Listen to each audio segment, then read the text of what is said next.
தமிழகத்தினுடைய 14வது முதலமைச்சராக ஜோசப் விஜய் இன்று முதலமைச்சராக பொறுப்பேற்றுக் கொள்கிறார்.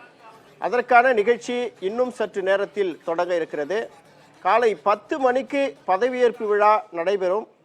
அப்போது விஜய் அவர்கள் முதலமைச்சராக பொறுப்பேற்றுக் கொள்வார் என்று அதிகாரப்பூர்வமாக நேற்று ஆளுநர் மாளிகையிலிருந்து மற்றும் தமிழக தலைமைச் செயலாளரிடத்திலிருந்து அறிவிப்பு வெளியாகியிருந்தது.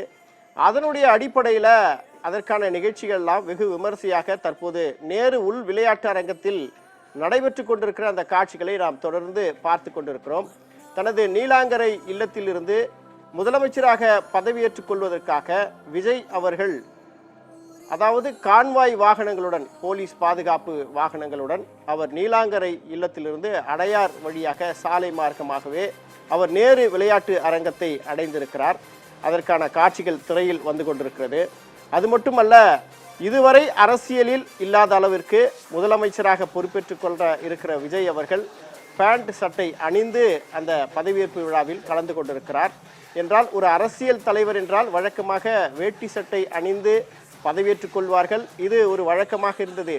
ஏனென்றால் தமிழக அரசியலில் திராவிட இயக்கங்கள் மாறி மாறி ஆட்சி செய்து கொண்டிருந்தது. தமிழ்நாட்டுக்கென்று இருக்கிற ஒரு பண்பாட்டு உடையாக வேட்டி சட்டை பார்க்கப்பட்ட நிலைமையில் அதிக இளைஞர்களுடைய செல்வாக்கை வைத்திருக்கிற ஜோசப் விஜய் அவர்கள் இளைஞர்களை கவர வகையில் இது போன்ற ஒரு உடையில் அவர் பதவியேற்றுக் கொள்ளப் போகிறார் என்ற தகவல் நமக்கு கிடைத்திருக்கிறது. கருப்பு நிற பேண்ட்டும் வெள்ளை நிற சட்டையும் அணிந்து அவர் இந்த நிகழ்ச்சியில கலந்து கொண்டிருக்கிறார். அது எல்லோருடைய கவனத்தையுமே ஈர்த்திருக்கிறது.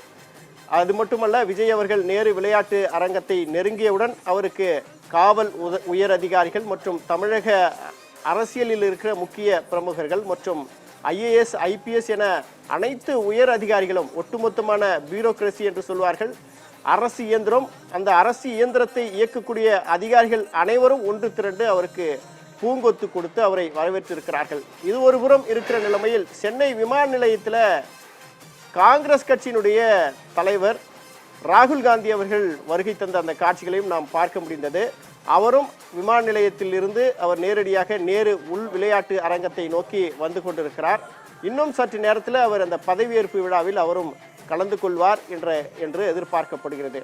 தமிழகம் முழுவதும் ஒரு உற்சாகம் நிறைந்த ஒரு சூழல் தற்போது ஏற்பட்டிருப்பதை நாம் பார்க்க முடிகிறது. ஏனென்றால் தமிழக மக்கள் தனிப்பெரும்பான்மை கட்சியாக விஜய் அவர்களுக்கு வாக்களித்தார்கள். கிட்டத்தட்ட ஒரு 108 MLAக்களை அவர்கள் வாக்காக வழங்கி 108 MLAக்களை பெற்ற ஒரு தனிப்பெரும் கட்சியாக விஜய் அவர் உருவெடுத்தார். இந்த நிலைமையில ஆனால் ஆட்சி அமைப்பதற்கான பெரும்பான்மை இல்லாத நிலைமையில் அவர் தன்னை போன்ற ஒத்த கருத்துடைய ஜனநாயக கட்சிகளான காங்கிரஸ் மற்றும் கம்யூனிஸ்ட், விடுதலை சிறுத்தை போன்ற இயக்கங்களிடத்தில் அவர் ஆதரவு கோரி வந்த நிலைமையில அதற்கான பேச்சுவார்த்தை கடந்த ஒரு வாரமாக நடந்து கொண்டிருந்தது. இந்த நிலைமையில் இறுதியாக விடுதலை சிறுத்தைகள் அவருக்கு ஆதரவு வழங்கிய நிலைமையில் அவர் முதலமைச்சராக இப்போது உருவெடுத்திருக்கிறார். நேற்று ஆளுநர் மாளிகையில் ஆளுநர் அவர்களை நேரடியாக சந்தித்து எனக்கு ஆட்சி அமைப்பதற்கு பெரும்பான்மை இருக்கிறது, 118 சட்டமன்ற உறுப்பினர்கள் இருந்தால் ஆட்சி அமைக்கலாம், எனவே இப்போது எனக்கு அந்த இலக்கை நான் எட்டிவிட்டேன், எனவே ஆளுநர் அவர்கள் இந்திய அரசியலமைப்பு சட்டத்தின் அடிப்படையில் என்னை தமிழகத்தினுடைய முதலமைச்சராக பொறுப்பேற்பதற்கு என்னை அனுமதிக்க வேண்டும், நீங்கள் அழைக்க வேண்டும் என்று கோரிக்கை வைத்தார். ஏற்கனவே 3 முறை அவர் சந்தித்திருந்தாலும் கூட நேற்றைய சந்திப்பின் போது அரசியல் கட்சி தலைவர்களோடு அவர் சந்தித்தார். இது மிக முக்கியமாக கவனிக்கப்படுகிறது. ஏனென்றால் தனக்கு எந்தெந்த அரசியல் கட்சிகளெல்லாம் ஆதரவு வழங்கியிருக்கிறார்கள், எந்தெந்த சட்டமன்ற உறுப்பினர்களெல்லாம் ஆதரவு வழங்கியிருக்கிறார்கள் என்பதை அவர் நேரடியாகவே ஆளுநரிடத்தில் நேற்று அவர் நிரூபித்திருக்கிறார். அந்தந்த அரசியல் கட்சி மற்றும் சட்டமன்ற உறுப்பினர்களுடைய ஆதரவோடு அவர் நேற்று ஆளுநர் மாளிகைக்கு சென்று அவர் தனக்கு இருக்கிற அந்த பெரும்பான்மையை நிரூபித்தார். இந்த நிலைமையில்தான் அவர் முதலமைச்சராக பதவியேற்பதற்கான ஒப்புதலை ஆளுநர் வழங்கிய நிலைமையில் இந்த விழா என்பது நடந்து கொண்டிருக்கிறது. தமிழகத்தினுடைய முதலமைச்சராக யார் பொறுப்பேற்கப் போகிறார்கள் என்ற எதிர்பார்ப்பு இருந்தது. விஜய் அவர்கள் தனிப்பெரும்பான்மை கட்சியாக உருவெடுத்திருந்தாலும் போதிய அளவில் அவருக்கு எண்ணிக்கை இல்லை என்ற நிலைமையில் கடந்த ஒரு வார காலமாக மிகப்பெரிய ஒரு இழுபறி நீடித்து வந்தது.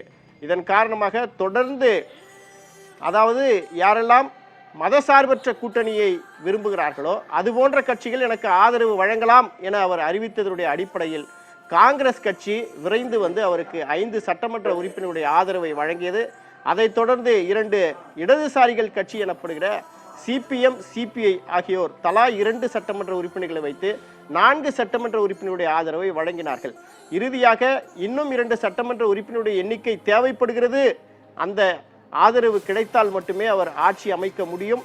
இல்லை என்றால் அது குடியரசுத் தலைவருடைய ஆட்சிக்கு வித்திட்டு விடும் என்ற ஒரு பதற்றமான சூழல் தமிழகத்தில் நிலவி வந்த நிலைமையில்தான் விடுதலை சிறுத்தைகள் கட்சி நீண்ட இழுபறிக்கு பிறகு நேற்று நிபந்தனையற்ற ஆதரவு என்ற அந்த ஒப்புதலை அவர்கள் வழங்கினார்கள்.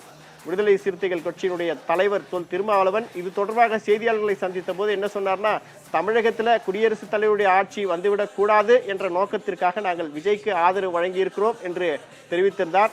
அதன் அடிப்படையில் தான் தற்போது தனது பெரும்பான்மையை எட்டி விஜய் அவர்கள் தற்போது முதலமைச்சராக பொறுப்பேற்கப் போகிறார்.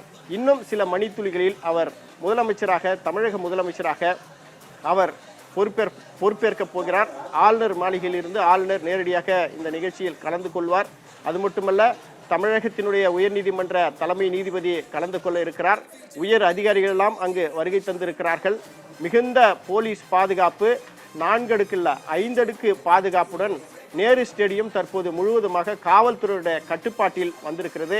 நீலாங்கரை இல்லத்தில் இருந்து கான்வாய் புடைசூழ, பாதுகாப்பு வாகனங்கள் புடைசூழ ஜோசப் விஜய் அவர்கள் அவர் மிக மிடுக்காக பேண்ட் சட்டை அணிந்து இப்போது நேரு ஸ்டேடியத்தை அவர் அடைந்து அங்கு தன்னுடைய பதவியேற்பு விழாவில் கலந்து கொள்ள இருக்கிற முக்கிய பிரமுகர்களை எல்லாம் அவர் சந்தித்து அவர் வாழ்த்து பெற்றிருக்கிறார்.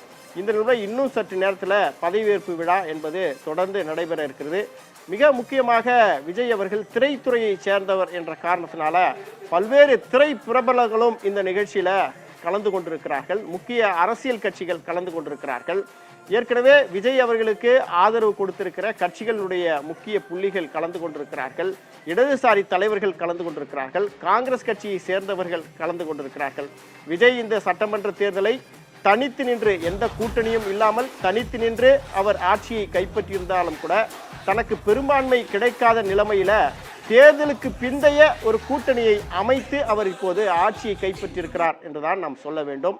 அவர் தனியாக நின்று தேர்தலை இருந்தாலும் கூட 108 சட்டமன்ற உறுப்பினர்களையே அவர் பெற்றிருந்த நிலைமையில் தேர்தலுக்கு பிந்தைய அந்த கூட்டணியை அவர் அமைத்திருக்கிறார்.